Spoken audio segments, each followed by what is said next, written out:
အဲ့တော့ cryptocurrency ကိုသုံးတဲ့ပုံစံ3မျိုးရှိတယ်ပေါ့နော်အဲ့တော့ပထမဆုံးမျိုးစားကြတော့ဘယ်လိုမျိုးလဲဆိုတော့ cryptocurrency နဲ့ရင်းရင်းနှီးနှီးကိုသုံးတာပေါ့နော် cryptocurrency ကိုတရားဝင်တစ်ကိုသုံးတဲ့နိုင်ငံတွေရှိတယ်ပေါ့နော် cryptocurrency ကိုရင်းရင်းနှီးနှီးသုံးတဲ့နိုင်ငံတွေကျတော့ El Salvador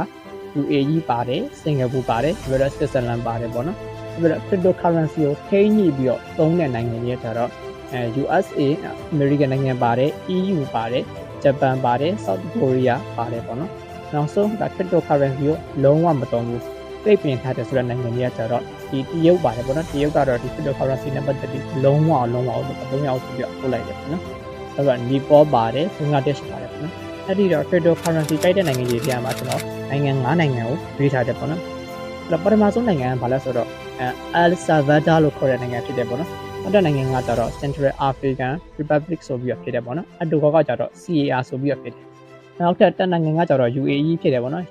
နောက်ထပ်နိုင်ငံကကျတော့စင်ကာပူဖြစ်တယ်ပေါ့နော်နောက်တစ်ခုကကျတော့ Switzerland ပေါ့နော်